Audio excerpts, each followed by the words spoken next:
When you start to watch your thoughts and pay attention to your thoughts, you will eventually start to realize that the story you're telling yourself over and over and over again is usually nothing that is close to the truth.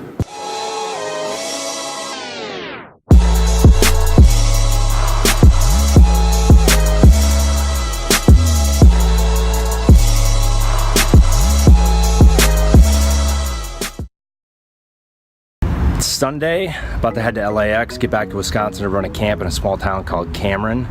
But I wanted to share a story with you guys real quick before we take off. I was having dinner the other day with a new friend of mine, and he was talking about how he wanted to start his own business. And you know, I just think entrepreneurship, because of the internet, has made it easier for people to create their own thing. But it still doesn't mean that the work is not there, the work is not required. And what people don't understand is, like what I was talking about was, hey dude, I didn't take a single day off for the first 5 years out of college. I didn't take a single vacation for the first 5 years out of college.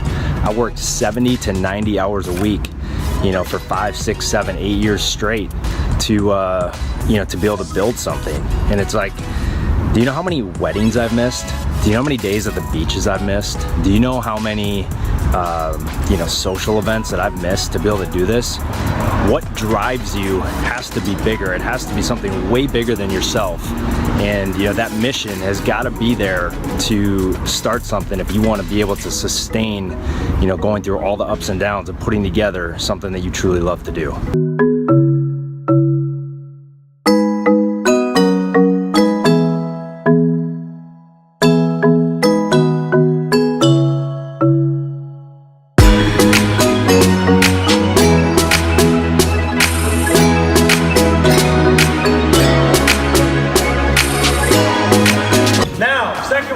If I can't veer him, can't get him on my back and get to the other side, I don't want to just try to let him speed me up and try to get to the rim. Just like we worked on, get our chest to the floor and steering them earlier, same thing. But now I'm going to try to put him under the rim, just like we watched Chris Paul and Trey Burke on film.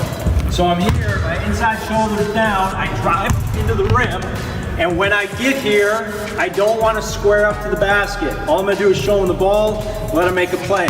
I want to keep him here. When we jump stop, I want my body into him, my ball out, all right, like over my outside shoulder, just like we watched on film. Okay, so here, get into him, put your body into him, ball out, take him out and play.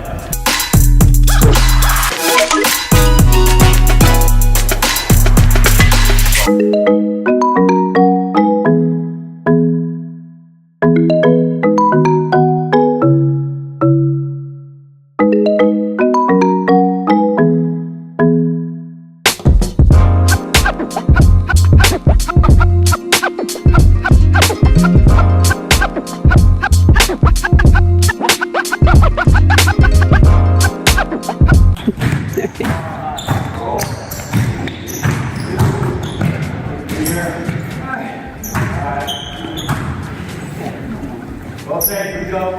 Stop, stop, stop, stop. All right? Stop, breathe, stop. Stop.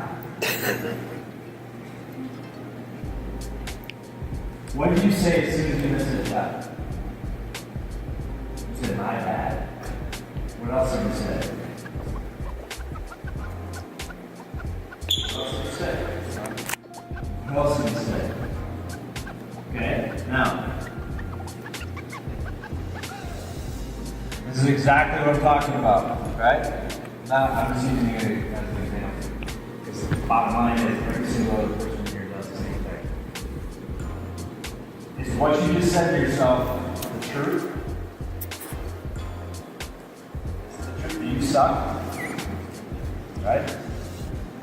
Was it helpful? No, right? Self-talk. It's gotta be constructive, it's gotta be helpful. It's got to be the truth. When you start to watch your thoughts and pay attention to your thoughts, you will eventually start to realize that the story you're telling yourself over and over and over again is usually nothing that is close to the truth. nothing close to the truth. Start to watch your thoughts, start to change your self-talk, and watch your performance change. Do it for 30 days. It will change significantly.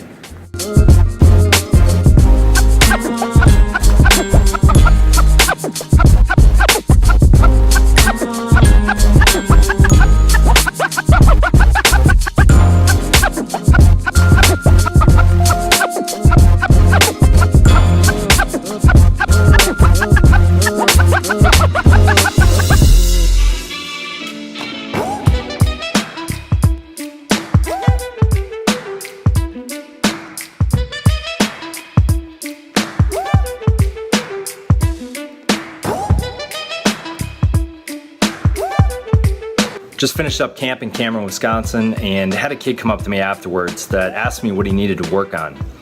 And I think a lot of kids are in this position. You know, they put in the time, they're fairly good players, they have a good skill set. This kid shot 40% from the three-point line last year, could handle the ball as a sophomore. You know, he had a pretty good season.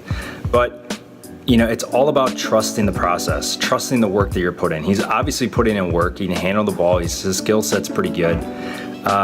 You know, he's just got to trust the process, and he's got to have patience to go along with that. If you can do those two things, you can have the patience, and then you can trust the process, trust the work that you're putting in, and trust that everything that's supposed to happen is going to happen. You know, you're going to set yourself up to have success. And, you know, for a lot of people, you know, implementing a mindfulness practice or a meditation practice significantly helps with these two things, because having a mindfulness practice physically changes our brain to make us less reactive, which makes us more patient with things. And it also helps us be more present, which helps us focus on the process. Helps us focus on the things that are right in front of us right now that we can actually control, that can influence our future. But if our mind's in the past or our mind's in the future, and we're worried about something, we're completely out of the present, which is the only thing that we can control. So when we practice presence, when we practice mindfulness, you know, it puts the work that's right in front of us, you know, there so that we can attack it every single day, every single week, every single month, year after year after year, and the results will add up in the end. Hope you guys enjoyed this episode. We sincerely appreciate you watching. And if you really enjoyed it and can share it with anybody, that would mean the world to us. Back to California. See you guys next week. I'm going back to Cali. I'm going back to Cali. I'm going